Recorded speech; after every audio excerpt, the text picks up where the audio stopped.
planet's on fire. It's a real code red. Got us by the balls, we're being slowly bled. All the swollen puppet head, the propagandized. Fake chocolate points, flat out lies. A house full of mirrors, it's a lousy reflection. Run hard left, it's a true direction. Democracy's in trouble, this news isn't fake. Everything we fought for is truly at stake. Border to border, coast to coast, it's time to cue the talent and meet our host. It's a podcast by George. All right, folks, it's showtime.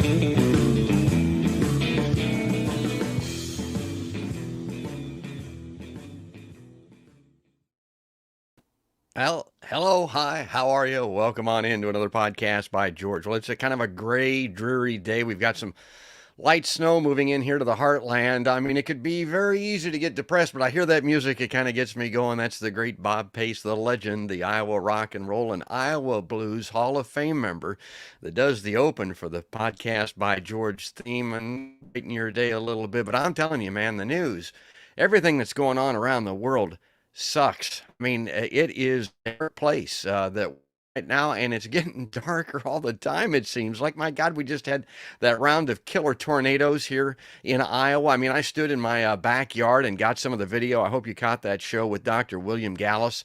You can go on my YouTube channel or on Facebook and see that video.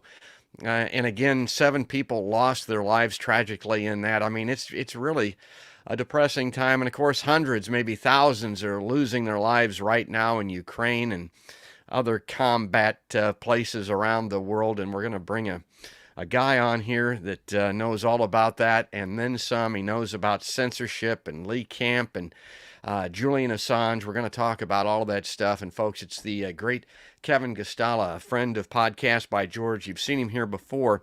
Kevin's the managing editor of Shadowproof.com, and Shadowproof is a press organization driven to expose systemic abuses of power in business and government while developing a model for independent journalism that supports a diverse range of young freelance writers and contributors, particularly from marginalized communities. This guy is a difference maker, folks. He's a truth teller.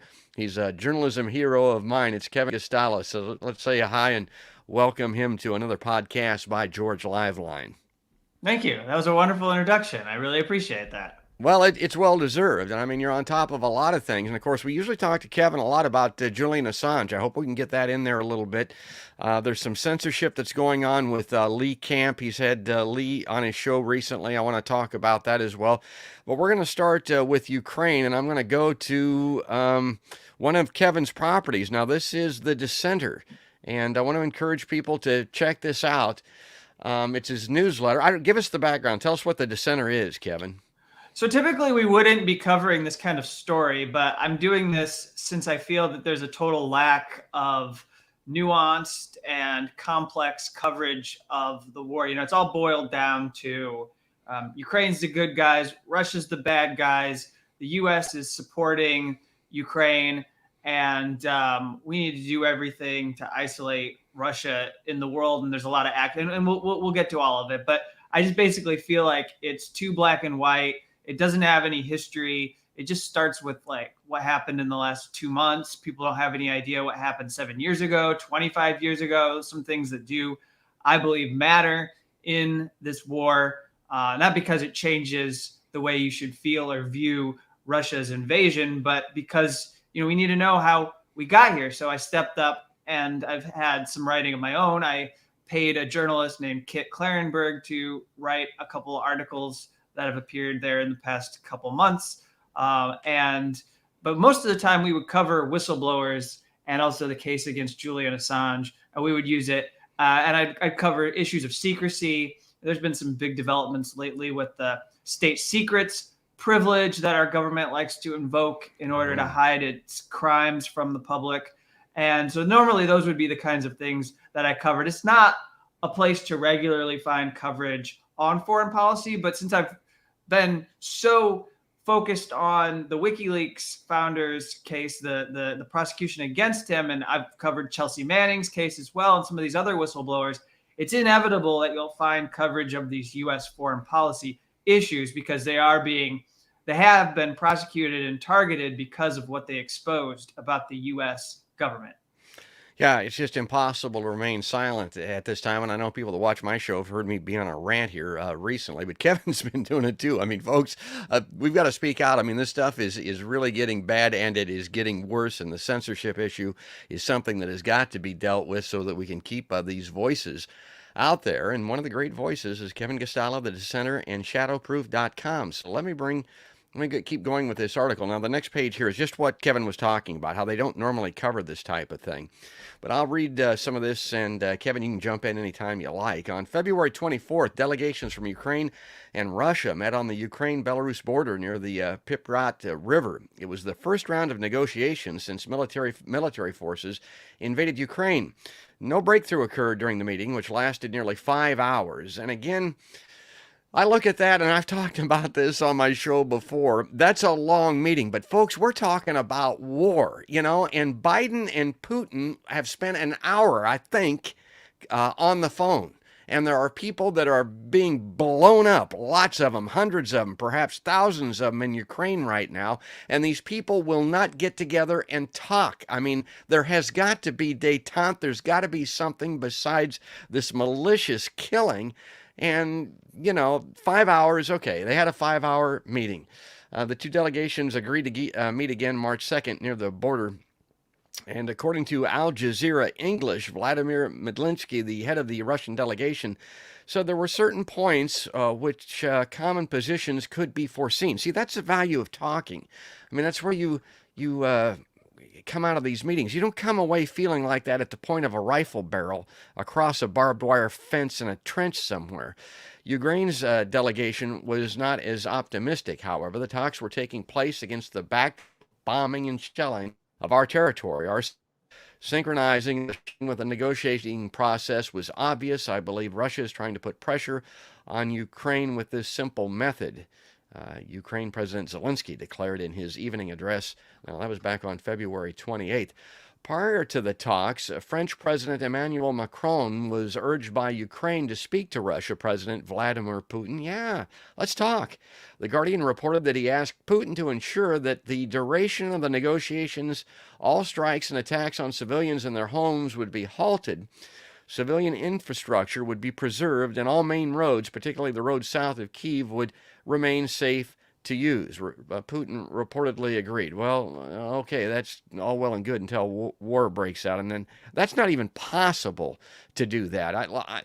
Kevin, maybe you can weigh in here, but people, you hear about these strategic weapons and, these laser-guided missiles and drones and all that type of thing, and people have come to believe that you can have a war without blowing up civilians and homes and civilian installations. I mean, it's not possible.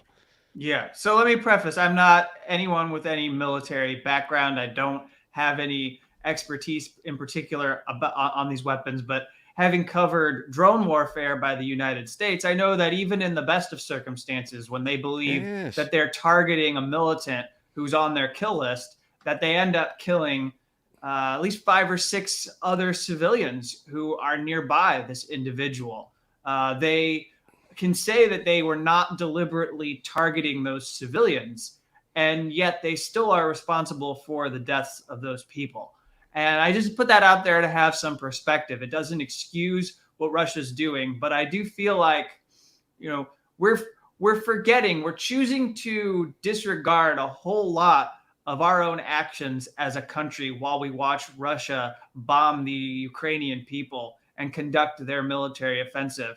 And I find myself being taken aback by what is viewed as outrageous on the part of Russia when those same actions have been committed by the U.S. government in war zones repeatedly for the last 10 to 15 years. And obviously, this is about propaganda for a war. This is about keeping people engaged and tuned in to the objectives that are trying to be achieved by the Western world here. This is about getting the United States population prepared for a potentially long and drawn out conflict, and getting them to see that everything that the U.S. government has to say about Russia is true. And those things that you're expected to believe are that Russia doesn't care about civilian lives at all, that they're targeting these people. You're expected to believe that they would deliberately bomb hospitals, that they would bomb schools. They're even going so far as to say they're going to create a false flag attack with chemical weapons that they're going to blame on the Ukrainian people and say it was a group in Ukraine, and then you're going to see that escalate. They say they're going to wipe out Kiev. It's going to be brutal. They are currently right now, that city is just under siege. We don't really know where their offensive is going. Some of the things that we've seen unfold with Russian military forces have left people confused as to, what exactly do they want to do next. And meanwhile, you don't get a lot of discussion about what the Ukrainian military forces tactics are. And there are things that people should know about forces that are aligned against an army which is much, much more powerful than them, because I think that'll help people understand some of the moments that have happened over the last couple of weeks that have been confusing.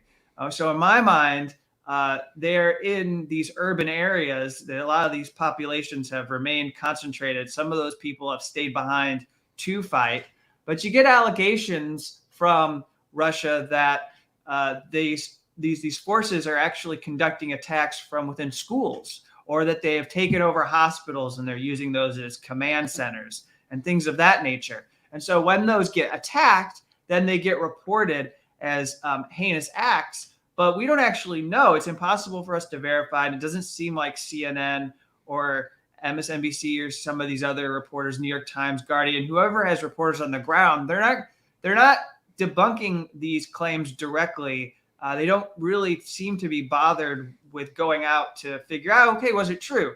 Did Ukrainian military forces really take over that hospital? Because if they did, then that becomes a military target. I'm not saying it's okay to bomb people. Recently the most vivid and disgusting attack was on a maternity ward, and they've shown pictures of pregnant women fleeing the scene, and that's awful. But it's also bad if Ukrainian military forces are conducting their actions from within these facilities because they're endangering people potentially. We've seen the last thing I'll say before I let you get back in here is we've seen examples of complaints, isolated videos, photos of people in the Ukrainian cities that have complained about Ukrainian military forces. So why are you setting up your artillery so close to here? There's a school over here. Why did you put your artillery here? Could you move it? You are potentially endangering us. And they have these arguments. We've seen lines of people trying to flee. There's been a lot of focus on these humanitarian corridors set up in order for people to escape and go to Poland or wherever they would like to flee to. And apparently militias or groups, maybe even military forces, have been keeping people in the city. There's been complaints from Ukrainians that they're not able to leave. Now, the Ukrainian officials will say that Russia isn't letting people leave, or that Russia is conducting attacks on people while there are refugees trying to leave those cities and they're violating the humanitarian corridors. But again, as you can see from what I've just laid out there, we don't get any clarity. We don't have journalists who are actually trying to figure out what is true or false. You get an allegation from Russia. They'll claim that some far-right extremist group is trying to keep people in cities. And there is a plausible scenario in which they might want to keep those civilians in the city. I can lay it out for you, because if you're able to keep civilians in your city, then you make it harder for the Russians to conduct their attack without committing a massacre. If those civilians empty out, let's just take Kiev, for example. If all the civilians in Kiev who are not going to engage in fighting leave the city, then it is entirely open to being razed to the ground by Russian military forces, because there are no longer any civilians for them to care or consider about as far as the so-called laws of war go. So there is an incentive for Ukraine's military to keep a number of civilians in these places. And yet we don't have this kind of consideration of war. And these are things that I don't think should be considered obscene or offensive. This is how war is conducted on both sides. You know, to quote the great Matthew Ho, who was on my show just recently, he's running for the U.S. Senate out of North Carolina. He said, hey, what did you expect to happen? I mean, this is war. The so-called laws of war. That's how Kevin just quantified it. Well, yeah, all rules are off when it comes to war a lot of times, and we've proven that over the years. My God, look at the civilian losses in Hiroshima. I mean, in World War II, or the Blitz in London, the bombing of Berlin. That's what war is. Those are civilian population centers. And, it can be by accident or by design. The civilians still die. That's the way that I put it to people. I mean, in war, we have something called friendly fire. Well, if we can accidentally and not meaningfully kill ourselves, blow up our own installations, our own people, wouldn't you believe that it was quite possible that somebody like Russia could blow up a civilian installation with not meaning to do so?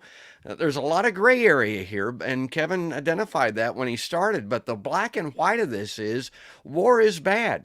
It's always bad. It's to be avoided always. Never do war, because this is what it is. It's bad, and it's getting worse. And then you listen to Kevin talk, and you see his newsletters and his site, and you think, my God, he's awfully critical of the government. Well, Kevin's an independent journalist. He's in the mold of an I.F. Stone, and I hope someday he's up for an Izzy, because he deserves it. But I.F. Stone, the great I.F. Stone, the journalist, he said, you've got to believe, you've got to assume going into these scenarios that the government is lying to you. That's where you start, and then you start to peel back the onion and try to get the real story. And it's the government and its proxy journalism outlets that are responsible for a lot of lying and propaganda. And I want to go to this next slide, Kevin, and get you to comment on this, because this is something that really struck my eye. I get this newsletter, and we talked about the dissenter from Kevin earlier. This is kind of the other end of the spectrum, folks. I got this from the New York Times the other day. So I saw this from David Leonhardt. He says, good morning.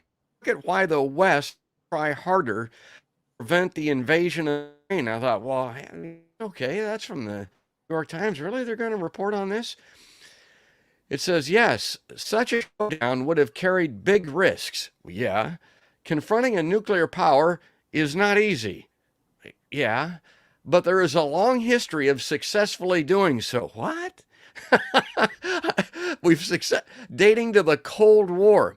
Otherwise, any country with a nuclear weapon could simply annex any country without one. Yeah, I mean, think about places like Iraq and Libya and Afghanistan. Of course, the lack of military response also carries big risks, which has now turned into terrible costs. And okay, I'm starting to get the reveal here when I'm reading through this, Kevin. Thousands of Ukrainians and Russians have died. More than 2 million Ukrainians have fled their homes. Cities are being destroyed and nuclear plants attacked. Given all this, it's striking that Western allies gave so little consideration to a bolder attempt to stop Putin. And I'm thinking at this point, yeah, like maybe have some detente, go in there and negotiate with the guy. I mean, go there, meet in person in Moscow, have a meeting in Washington, get the top officials with both governments together. That must be what he's talking about. No, that's not what he's talking about. They merely pleaded with him not to invade and threatened relatively modest economic sanctions, which I'm told are putting us at the brink of world war. That's how relatively modest the current sanctions are, and there's more to come, I think. And that's what he's saying. They're becoming more aggressive. He scoffed at them. The meekness of the initial Western response stems from two recent realities: the European Union's wishful pacifism and the U.S.'s failed belligerence. Together, they created a power vacuum that Putin exploited. If that vacuum remains, if today's democracies are unable to mount coalitions like the one that defeated Hussein, my God, how Kevin, how can I mean, really, how can he cite Hussein in the Iraq War as justification? It's unbelievable, isn't it? How can you compare Iraq to Russia? Yeah. They're not even in the same league as far as powers.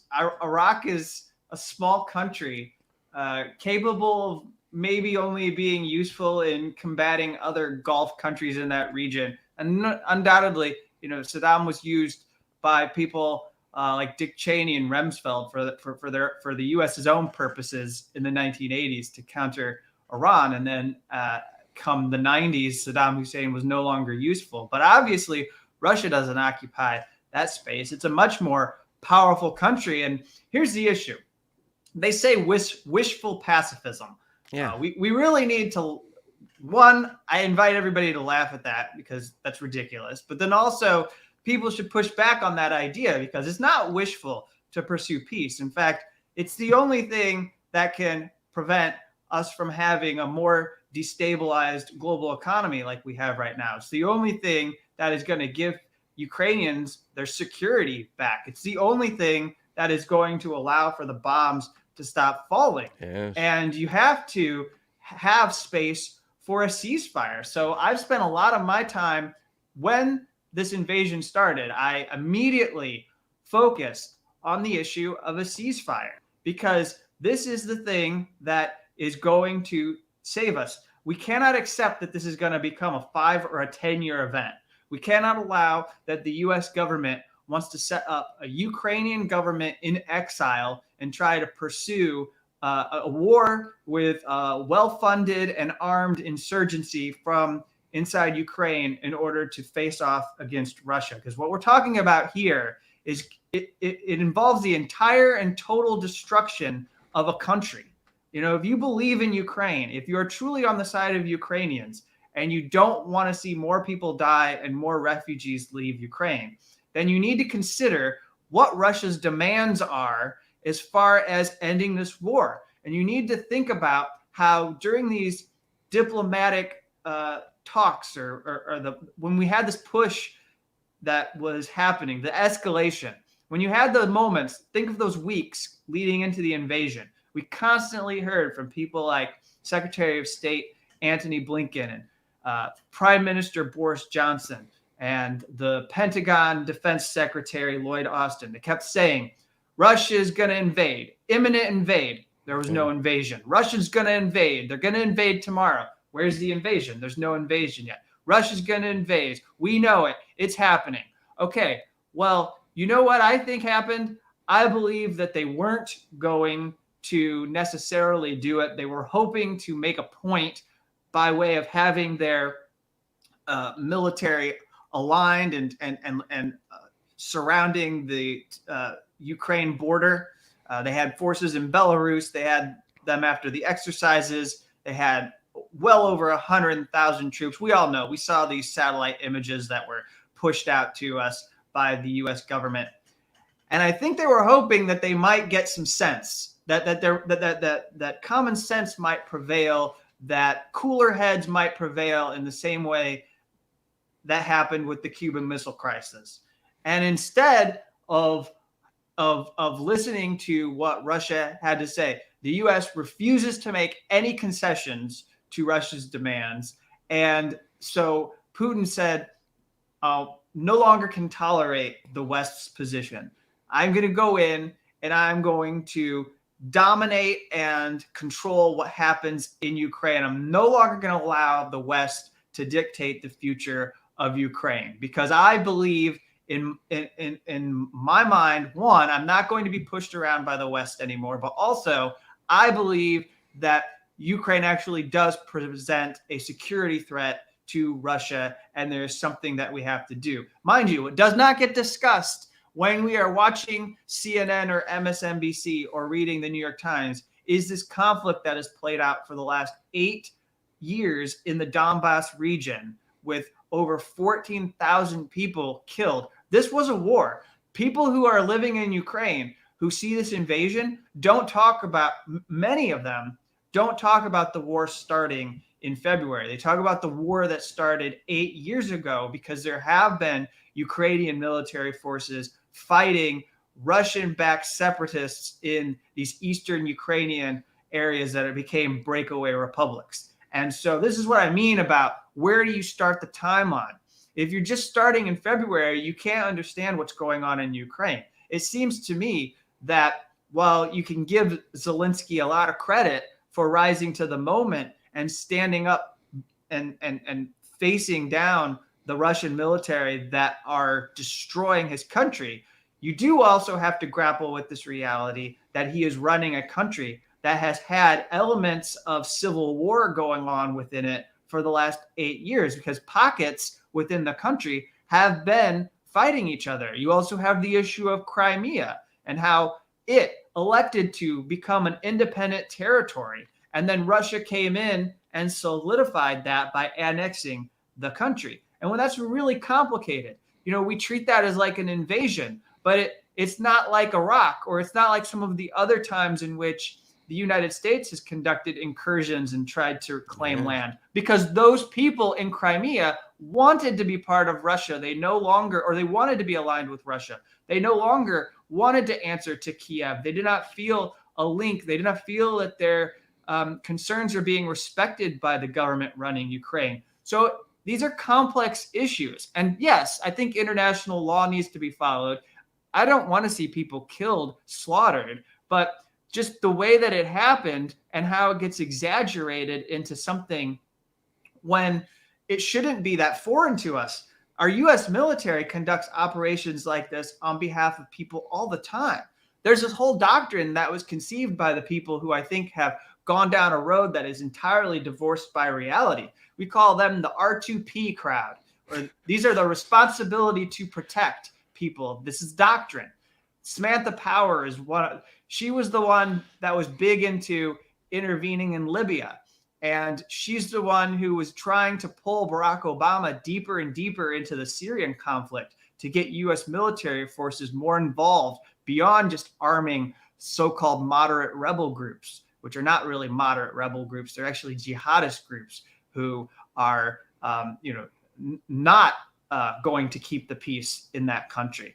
But she, just to finish my thing here, she was in a meeting with Barack Obama, and there was a confrontation, and she was pushing for much more aggressive action from Obama. And Obama, actually told her to, to cool it and stop making demands of him, because he wasn't willing to do some of these things that this group wanted to do. And I believe that those are the individuals who are in power now. We don't have the restraint that we even had. Like, people may not think that it's that big of a deal, but it was. Obama wasn't willing to send Javelin missiles and Stinger missiles to Ukraine in 2015. He didn't want to do that. And then Trump got into office and ended up being pushed, believe it or not, to go back on these restrictions. And there's a whole narrative of how he's a puppet of Vladimir Putin. But in reality, what that did was actually make it harder for him to have policies of detente, because he was constantly being criticized, and he had to take actions that were not in the interest of peace in order to prove that he was independent and would stand up to Vladimir Putin. People wonder, George, I'm a big fan of The Dissenter, and Kevin Gozstola is our guest. He's the managing editor of shadowproof.com. People will say, my God, George, why would I read The Dissenter instead of the New York Times? Well, you know what? The New York Times was wrong. They had it wrong about Syria. They had it wrong about Iraq. They had it wrong about Afghanistan. So why would you turn to that source to make a decision on a war in Ukraine? But that's what people do, and that's what they must not do, and that's why the independent voices that have been proven correct about these wars of my lifetime should never be silenced. But that's what's happening. Now, I made a little list, a little cheat sheet here, Kevin, before you came on. Oh, I want to mention this, too. I thought about this earlier. Now, Kevin's got his own show on YouTube for Shadowproof. And, it's a big show. My show is small, but I got a little bit of a scoop coming tomorrow. If I can pull this off through a musician friend, and you can see the album covers. I think those are album covers on Kevin's wall next to him. He's a music guy, too. Well, through a musician, I've got an interview lined up for tomorrow morning, and I think it's 11 a.m. maybe 10 a.m. Central Time. Folks will have to check that. But it's with a Ukrainian musician, and he's writing it out in Kiev. And I can't pronounce his last name, as I'll find out on the show, but it's Sergey. He's going to personal terms describe his circumstances. Maybe he'll even do a little music for us. He sent his family out. They have fled, but he's still there, and I'm hoping to have that on tomorrow morning. But I want to go through this cheat sheet, and some of these names Kevin has mentioned. But Hussein's army was supposedly throwing babies from incubators in Iraq. That incited the first Gulf War, and it was undertaken by CIA director and head spook George Herbert Walker Bush. I hope folks haven't forgotten that. That was widely reported in these mainstream outlets. U.S. diplomat Susan Rice, she's still spooking around behind the scenes. Now, Kevin mentioned Libya. She's on the record as saying Gaddafi in Libya was providing soldiers with Viagra to rape civilians. Not true, of course. WMDs in Iraq were used to justify the Second Gulf War by son of spook, that's what I call him, George W. Bush, that resulted in hundreds of thousands of innocent civilian deaths. Again, the New York Times, all the mainstream media had that all wrong, and my God, there are close to 1 million innocent dead men, women, and children, and little bitty babies in the ground in Iraq because of that. The false reports of gas attacks on Duma civilians in Syria. Aaron Mate's been all over that for years. We use that as justification to bomb the shit out of Syria. We've turned that country into rubble, folks. And we still occupy it, and we occupy the best parts of it. It's wheat fields and it's oil fields. Trump bragged about that. He said, I took the oil. That's what we did in Syria. And then, of course, most recently, as soon as I saw this one, I knew it wasn't true. It was the Russians supposedly offering bounties to Afghan soldiers for killing Americans after we had bombed and been at war with them basically for 20 years. God, anybody would look at that and say, why in the hell would they have to do that? That's a little bit of this litany, a little bit of the background that I go into looking at this situation. And I know this is kind of the Rosetta Stone that Kevin comes from as well, Kevin. Well, yeah, and that's the tough thing about this moment is what is real? What being reported is actually happening on the ground. And I think you have to train yourself to do two things. One, as you're getting reports that are on these latest updates, all these news websites are basically running what we used to call live blogs. 15 or 20 years ago when this all started, and they have rolling updates on what's happening in wartime, but they're not doing a lot to vet what comes from the Ukrainian side, and they also they don't particularly vet. They do a little bit more with the Russian side because they're skeptical and believe that a lot of everything that is said by officials is disinformation or misinformation, but they'll also still post that, and then they'll come back to it later and get responses. And so what we need to do is train ourselves to not draw conclusions about these updates immediately. It's really difficult. I mean, everyone feels emotionally when you see these horrific images, videos of people, you see women and children, you see all this. I'm not saying that those aren't real, but you see those images and then you pair it with these new updates, and you find yourself feeling very jaded because there is no end in sight. You see an update about ceasefire negotiations and there's no breakthrough, and you just scoff and think, oh, it's just going to keep getting worse and worse. You have to train yourself to draw conclusions later. Wait until a day or two later to decide what that really meant. And I think two things are, two dynamics have to be contested. It can't be that Russia is always lying. It can't be that everything that comes out of the government is a total lie. There's just no reason, even in war, to be constantly lying. And because know that we have an information war going on. A lot of the things that the Russian officials are saying have been cut off from the outside world. They are just mostly accountable to their own people. I mean, they have to speak to their own population. There's not a lot that they care about when it comes to speaking to the world right now because they're so isolated. So the things that they're going to say to their people, they, obviously it's not I'm not suggesting that it's a democratic environment. There's definitely authoritarianism involved, and people are facing a very harsh climate where they could be found guilty of crimes for spreading things that run counter to the Russian government. And that's certainly a problem. But they can't be lying all the time. Same with Ukraine. They can't be telling the truth all the time. We know that Ukraine isn't telling the truth all the time. Their officials have said things that have been proven false. And we've had examples that are treated as innocent because they're just there to boost morale. But I think it does affect us and the way that we view the war. This Ghost of Kiev that was out there, and it ended up being from a video game simulator. God. And they made up this whole story about Snake Island. I don't know if you're familiar with it, but I saw that. Yep. But they said that they had been killed, and they left a message on the boat. And then later on, you find that they're all alive. And so these are things that are happening. They're capable of doing it. There was some confusion over what happened with a nuclear reactor. Oh, did Russia shell it? Was it? What were we on the brink of having a Chernobyl times 10 event happen, or is that just hyperbole to get people to institute a no-fly zone, which would be very, very bad, incredible, awful escalation. But you look at what happened on that evening, and there were allegations from the Russian side that, in fact, military forces were fighting around the reactor and were the ones that hit the building and it caught on fire.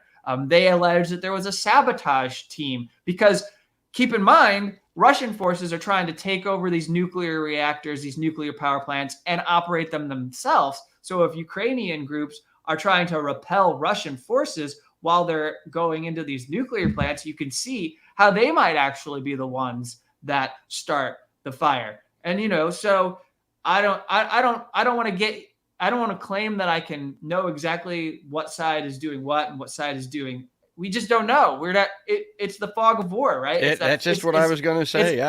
It's that fog of war, but we need to be careful. No, the only way you can compensate for that fog of war, the only way you can get us out of this, I know we're going to talk about this, the only way you can end this fog of suspicion that hangs over people like me and everyone who has skepticism about what they're being told during this wartime, the only way you can end that is by backing a ceasefire. The only way we can get out of this, the best way to save Ukrainian lives is not to arm them. It's not to encourage foreign fighters to deploy to Ukraine.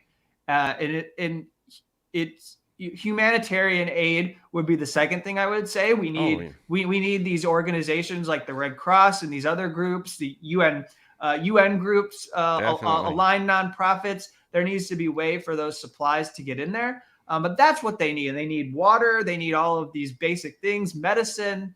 But they don't need weapons. And they don't need people who were involved in the Iraq and Afghanistan wars deploying to Ukraine to try and help them. They don't need people who have fought against Russia in Syria to come and deploy alongside Ukraine. They don't need people from all parts of the globe who have been involved in conflicts to come bring their war.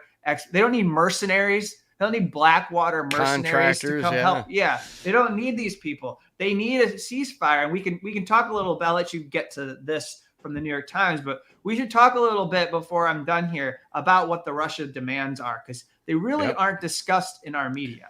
We're going to get to that here very shortly. I wanted to bring this up because it dovetailed very nicely with what you were talking about. This is what we're doing. Weapons flow from the West in a vast airlift. And I don't know, I'm just an ultimate cynic. I look at this kind of flowery beginning to this article. On a snowy tarmac at Amari Air Base in northern Estonia on Sunday morning, pallets of rifles, ammunition, and other weapons were being loaded onto one of the largest cargo planes in the world, an Antonov AN-124 belonging to the Ukrainian Air Force.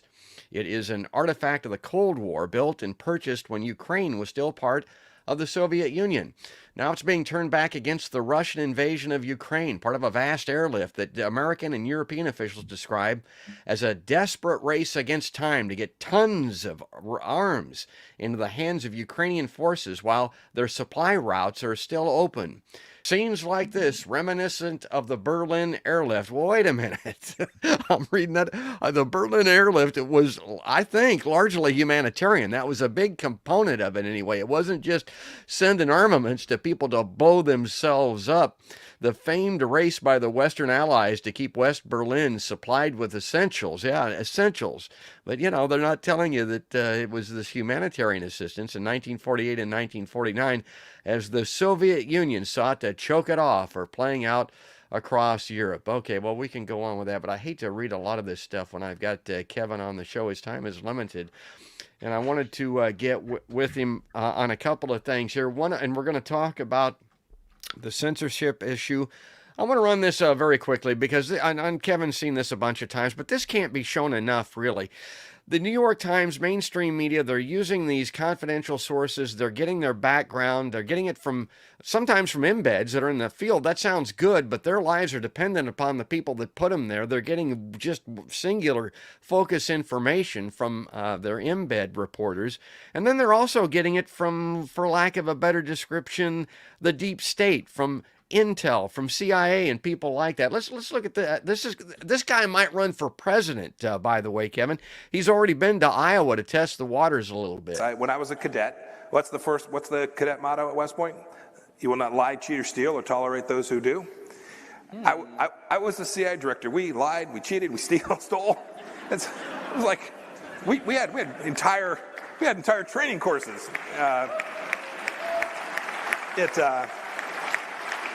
It reminds you of the glory of the American experiment. The glory of the American experiment. Of course, that's Mike Pompeo, and he's full of hyperbole as well as other things, but he's not kidding about that. They're taught to lie, cheat, and steal. That's what they do. Now, you listen to Kevin, you can tell how well-informed and background that he is. I'm just an average guy. I'm a once-bitten, twice-shy kind of guy. And I know when these people are proven demonstrably to have lied, cheated, and to have stolen, and you got somebody like Mike Pompeo coming out there and saying this, and I mean, I'm not believing anything that these people tell me. And Kevin, I can't look at that clip and not think of the Julian Assange situation. And we can't digress here very much, but my God, he was implicated in that in a big time by that Michael Isikoff reporting in Yahoo. Pompeo had a lot to do with an unbelievable plot, a plan that was never executed against Julian Assange. Yeah, so Julian Assange and WikiLeaks were one of the rare media organizations, and they're still around. I don't have to speak about them in past tense, but the fact is that 10 or so years ago, and really in 2017, when they released these Vault 7 materials that exposed the CIA's tools that they have for conducting cyber warfare against Russia and China and these other countries that the U.S. wants to contest in cyberspace.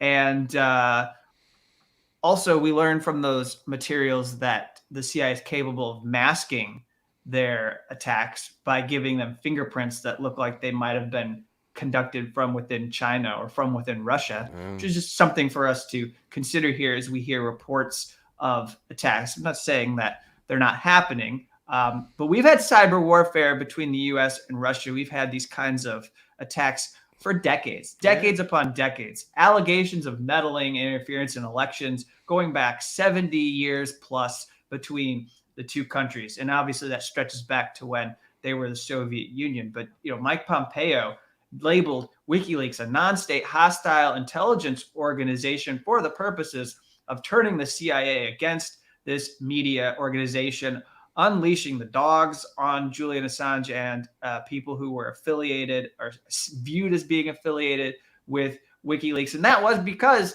they wanted to expose the lying, the cheating, the stealing that the CIA engages in. And we shouldn't believe that it isn't happening now. Even if we support the cause of Ukrainians, we can also accept that there are bad actors that will exploit the moment and do things that are unconscionable, will exploit a crisis in order to do things that do have profound impacts on civilians in negative ways. And we know before this invasion, because Yahoo reported it. I got to give some credit to the people at Yahoo, because not only have they been doing the scoops on WikiLeaks, but one of the best stories written before the invasion was about the CIA training paramilitary groups in Ukraine. This story about how they were preparing for an insurgency, preparing an insurgency if Russia would invade, and that they were gearing up people to kill the Russians, so that there wasn't going to be any restraint on the part of these forces. They were fully prepared for a long, drawn-out battle. And that's what they want.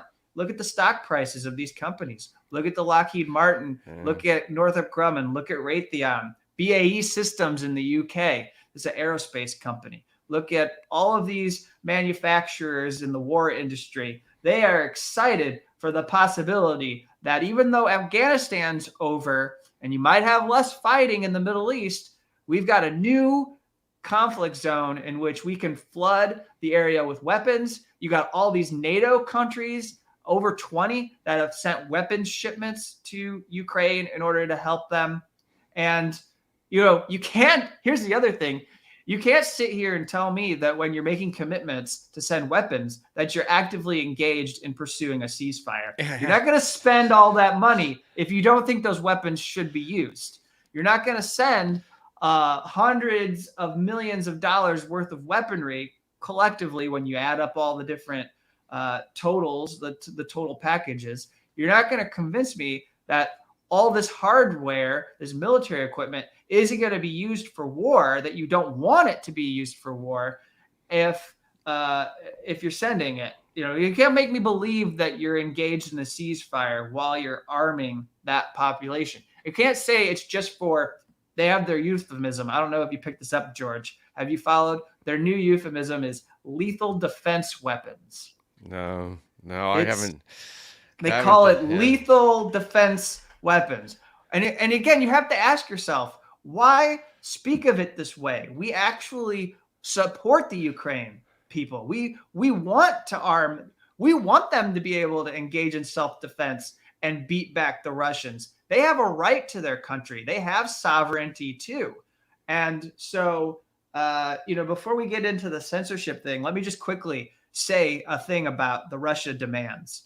I know that this is really difficult for people because they don't want to appease the Russians. They don't want to appease the Russians. But when you have two nuclear armed powers that are at each other, the only way you can have peace is if both sides are willing to make concessions. And so far, to me, the reason why we haven't seen a breakthrough in the ceasefire negotiations is because the United States and the UK and a few European countries are unwilling to allow Zelensky and others to make concessions to Russia. They keep talking about how they won't capitulate. They don't want to be seen as surrendering to Russia. But they're only saying that because they haven't been given anything to go to the table with and offer Russia. And we've heard from Zelensky that he's softening. He said he's cooled to NATO membership. He's considering a compromise on recognizing these territories, Crimea, and those eastern Ukrainian republics that broke away before Russia's invasion, or became the kind of pretext for Russia launching their wider military offensive. But there's nothing that Ukraine has been empowered to offer Russia in order to end this war and save their country from basically being run roughshod by the military forces that are going to continue to solidify their presence in Ukraine as this war drags on. And so those two demands are, this is what Russia wants to end the war. No membership in NATO, put it in their constitution that they will be neutral and they won't join. And then the second one is to recognize that Crimea and those two republics, the Donetsk and Luhansk republics, are independent states. And if you're saying to me that that's too much, they just can't agree to it, I'll have to say very quickly that, one, NATO is saying it would be 5 to 10 years before Ukraine could ever join. And the reason why Zelensky is upset is because he's seeing that there are a lot of qualifications and requirements that Ukraine has to meet before they could ever be welcomed into this military alliance. And it may be impossible for Ukraine to ever join. They may only ever be able to be treated as an allied country, or a country that is given NATO support, but they may not ever be welcomed into this club. So maybe it's worth it to abandon this because he could save his country. I don't know. Again, that's something for people to debate in their heads. Lastly, these republics, unless Ukraine is intending to go into these territories and take them over and reclaim them, they're going to be independent. Those people want to live independent from Ukraine.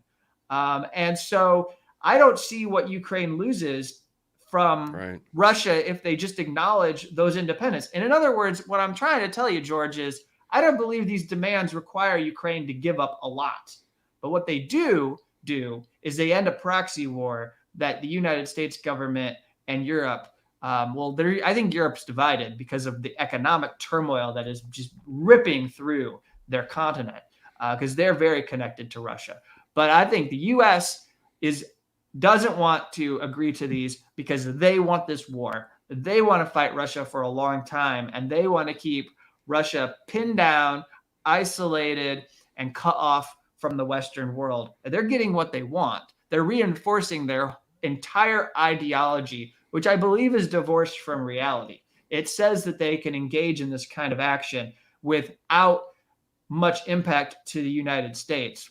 And I think that's going to be something that comes back to bite Biden and his people in the midterm elections. Is, to me, as much as I don't share much politics with conservatives and people on the right who are pretty isolationist and don't want to engage in the world, as much as I don't share their views, I have a tough time believing that when people go to vote in November in these midterms, that they're not going to blame Biden for the gas prices, that they're not going to blame Biden for the fact that food has skyrocketed, that they're not going to see some connection that, like, yes, there's inflation, but some of the war is responsible for why things are much more expensive. And if they're not getting any help, we haven't got any promises from this Congress, even though people like Nancy Pelosi got to buy many, many shares of Lockheed Martin the eve of the invasion so that she could set herself up to get rich. None of us are making money off of this. We don't get to share in the wealth. The last thing I'll say, the war economy benefits the people at the top, but we don't get any trickle down from that war economy. I haven't been offered any shares in what my government is doing right now as they bolster their position in the globe while they're taking Russia down. Well, that's well said. You're exactly right. Biden's going to have to take the blame, some of the blame for this. Now, that's not to say that Putin isn't to be blamed for this either. And I want to underscore that for Kevin and myself both. I mean, he's the SOB that sent the tanks in. I mean, he's the guy that's down there killing people. I mean, that is a deplorable circumstance. There is no justification for that. And he is wrong, and should be held accountable for it, maybe at The Hague or someplace in the future. Yeah. We'll see how that goes. Now, the other part of it is, Kevin, people will listen to us and they'll go, well, talk.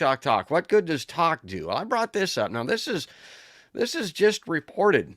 Now, we need to make friends with Venezuela. All of a sudden, we've decided that Maduro is the go-to guy down there. And why? Because of this energy situation, because of Ukraine, because of these gas prices that Kevin was talking about. That's affecting us. It's affecting the world. Well, here, this is Dateline Washington out of the Associated Press. The Venezuelan government has freed 2 jailed Americans, including an oil executive imprisoned alongside colleagues for more than 4 years, as it seeks to improve relations with the Biden administration amid Russia's war with Ukraine, the White House announced Tuesday night.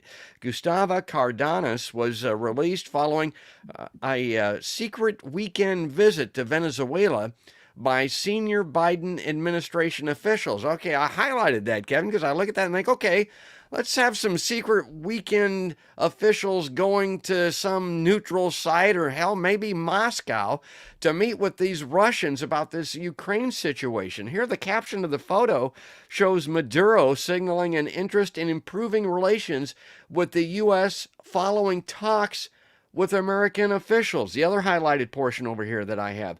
The Biden administration described it as the first Venezuela visit by a White House official since Hugo Chavez led the country in the late 1990s.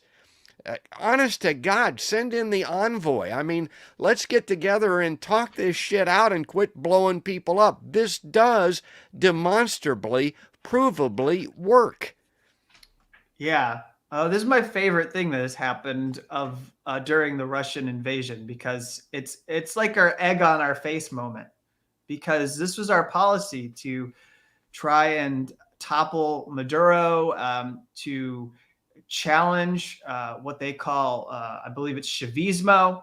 This has been something that most Americans are entirely ignorant about, on the way that Hugo Chavez and this project was able to lift millions of people out of poverty.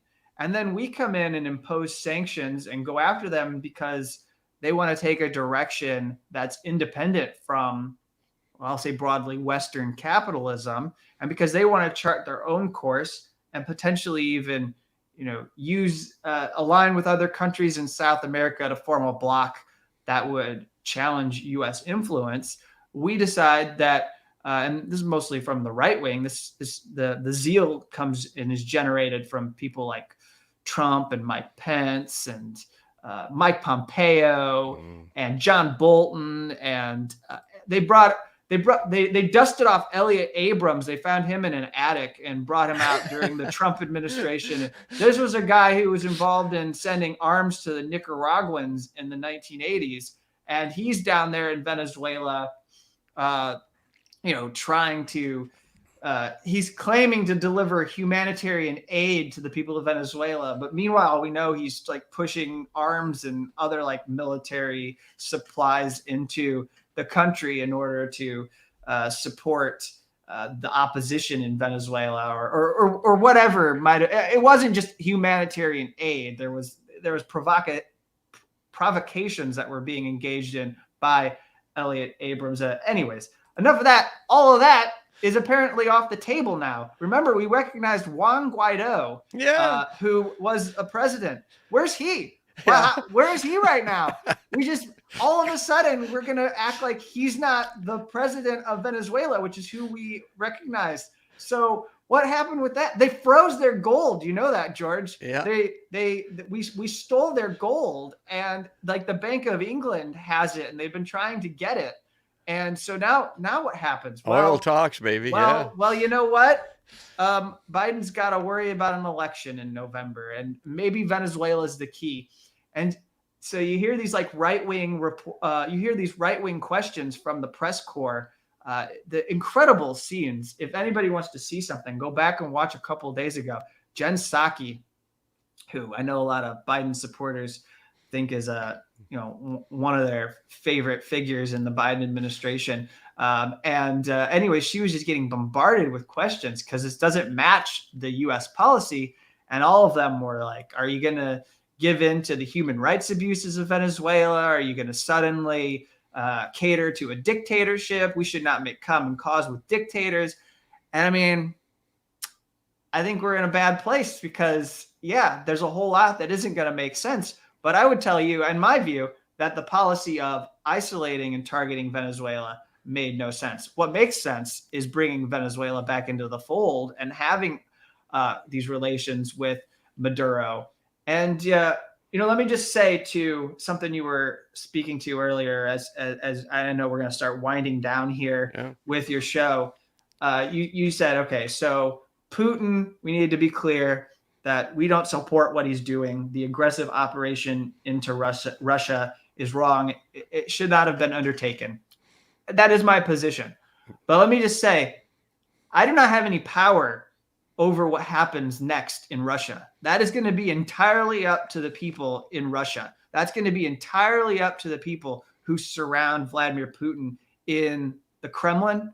I hesitate to use that word because it's thrown around as like a way to like describe anybody who says anything that might be sympathetic. But it's one of the most politically charged words ever for a government. I mean, there's no other country in the world who has a name for their government that gets used pejoratively like that. And this has happened over the last 5 years. But anyways, I digress. I don't have any control. That's going to be for the people of Russia to rebel. And there's some indication as we see continued anti-war protests.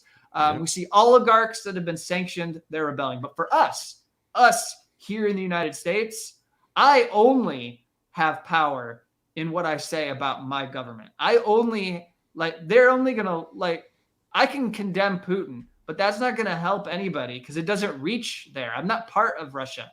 I could have my own views about what Ukraine did wrong or didn't do or could have done better, but I'm not part of Ukraine. So that doesn't really help.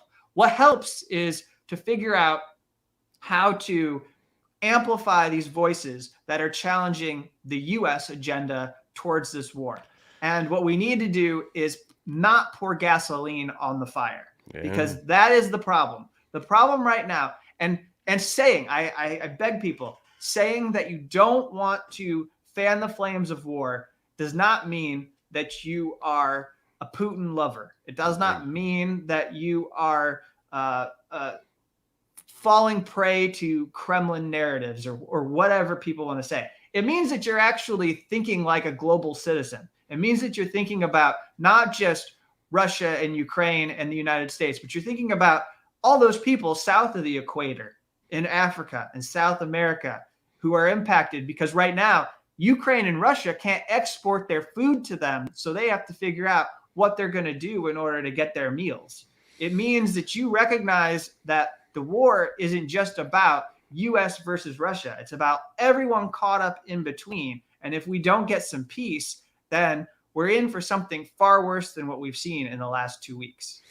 Oh, we got to wrap up here, but this brings us to a nice close, and I'd like to have devoted more time to this. Maybe we'll get back with Kevin to talk about it more, but when this war in Ukraine broke out, I thought, and we talked about this throughout the show now, I'm not going to go to those mainstream sources that have been proven wrong. I'm going to go to the Izzy Stone people. I'm going to go to Kevin Gozstola. I'm going to go to Lee Camp. I'm going to go to Jimmy Dore, Aaron Mate, Matt Taibbi, people like that, people that I know have been right all along about Venezuela as an example that we were talking about, Syria, Iraq, Afghanistan, Libya, places like that. Okay, let's bring this up on screen.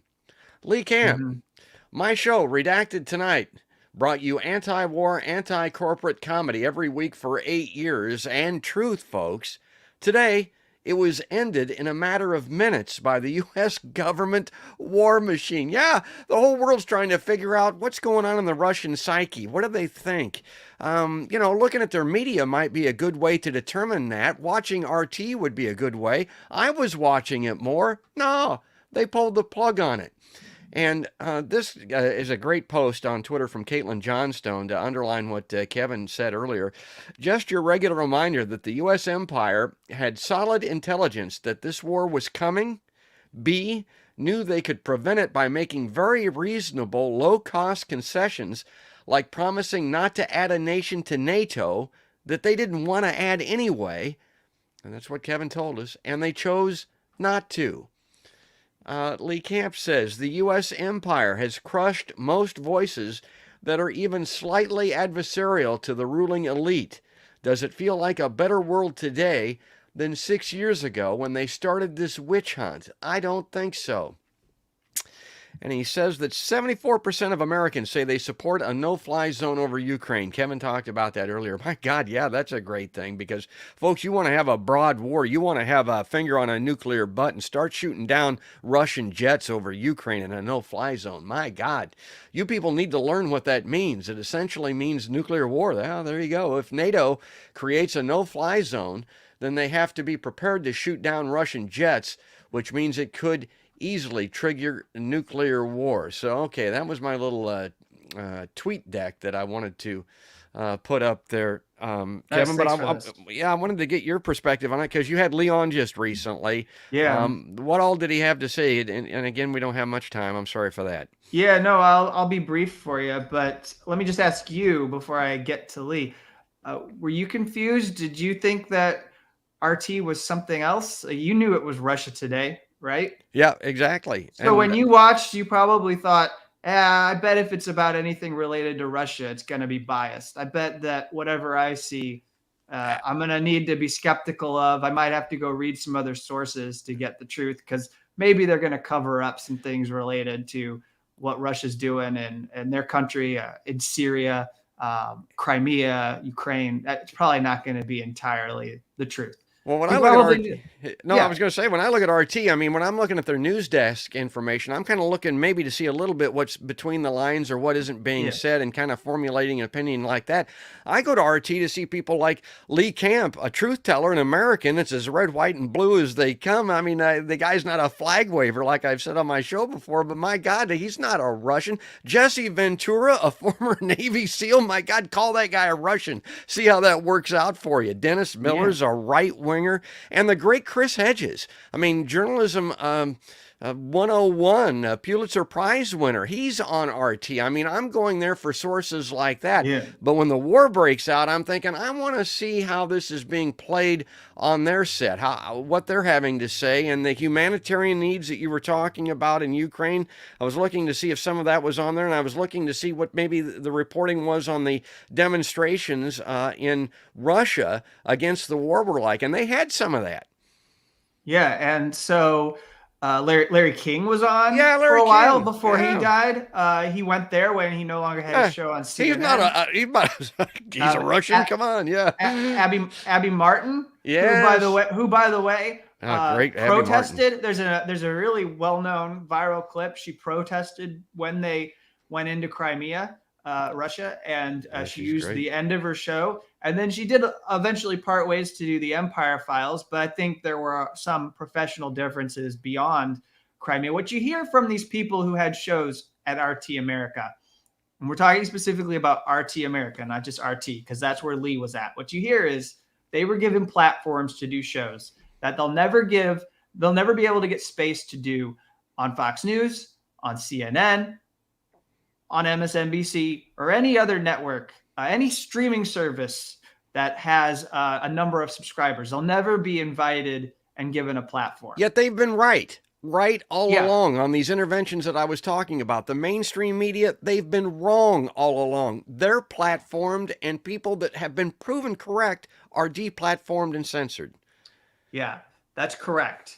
And so all of these people, you have to ask yourself, where are they in our media? Why aren't they allowed? Why should people who are independent journalists who have anti-war perspectives be confined to state-funded media from countries that are adversarial? Why do we have to play this information war? Why is it that, because there's also a Chinese state-funded outlet that I think we'll be hearing a lot about as the years march on. It's called CGTN. The thing I'll close with you, George, to say is there's a lot of tit for tat, and it's a hallmark of this. So when the UK and the United States engage in this censorship, or companies in these in Europe and US engage in this, because what happened is DirecTV and Roku didn't renew the contract for RT America, and that actually can be a big deal. I have a family member who works for a weather channel. And when they lost their DirecTV contract for a little bit, there was panic over whether they're going to have to lay off people. How are they going to find the funds? It calls into question, as far as broadcasting goes, how long your venture is going to be able to last. So this becomes a tit for tat. When RT America shuts down, you saw immediately that Russia went to banning state-funded media. Well, they didn't exactly ban people, but what they did is they introduced a law in which you could be criminalized for spreading fake news. And the people who are at BBC, the Canadian Broadcasting Corporation, Deutsche Welle, some of these other places, these are state-funded media. They go, oh, well, we're not safe anymore. We're going to need to get out of Russia because they might come and arrest us and say that we're spreading fake news. And so now it's not safe for them. But you know what we did here in the U.S., George? The last thing I'll end here is I don't know how much you know about this, but we were making people who worked at RT America and CGTN and Al Jazeera English, well, we're still doing this, but we were making them register as foreign agents in the United States. Yeah, I read that. Something that the Committee to Protect Journalists, I say this because they're not a wingnut organization. This is the Committee to Protect Journalists, who I've been critical of because they won't include Julian Assange in their jailed journalists index at the end of every year. So they have some connection to the people in power in DC. They're actually respected. And then they sent a letter, angry letter, denouncing this practice to the Justice Department just weeks before the invasion. They said, we need you to stop designating people who are journalists or media outlets, designating them as foreign agents. Because what happened is when RT America was designated a foreign agent, they lost their press passes for Capitol Hill. Nobody wants to interview anyone who has been designated a foreign agent. You can understand that. Why would you want to have anybody on your show who you knew the U.S. government had labeled a foreign agent? That might suggest to you that, hey, I had to be skeptical. I need to be suspicious. Who is that person really working for? But, they label those people foreign agents. We don't have labels for people. They put the state-affiliated media on Twitter. They put it on YouTube. But we don't have labels for the media that's being funded by weapons contractors. Think about that. Think about that indeed. And I guess I would wrap it up. Here's what I would like to say, or like to see this Sunday on Meet the Press or Face the Nation or something like that. I'd like to see the host come on and say, we were going to have this guy on from the New York Times, but he was wrong about the Iraq War, Afghanistan, Syria, Libya. He's been around he's been wrong about all those things. So instead, we're going to have on Kevin Gozstola. We're going to have on Lee Camp. Lee's got long hair and he's got a beard and all that, but he was right. He's been correct about these situations all through modern history, basically. Jimmy Dore, he uses cuss words, but he's not going to use cuss words on this show today. He's been correct about these things. So we're not going to go to our incorrect source, Talking Head. We're going to go to our correct source and Talking Head. And we're just going to try that for once, just this Sunday, and see how it goes. So, Kevin, I'm going to let you go on this edition of Podcast by George Live Line, but maybe I'll see you on Meet the Press this weekend. I can be hopeful, even if it's unrealistic. That's right. Folks, I really appreciate him coming on. Kevin, thanks again for coming on. We're going to wrap up here, and I want to encourage everybody, like I always do now, to go to podcastbygeorge.com, select a platform where you'd like to see these episodes, and you'll always be notified when Podcast by George goes live with folks like Kevin. You'll be able to see when I upload new recorded videos, both on YouTube and on Facebook. That's where the videos go. But also, all of the audio platforms are at podcastbygeorge.com. But that's going to do it. That's going to wrap it up. That's all there is. And there ain't no more. That's another podcast.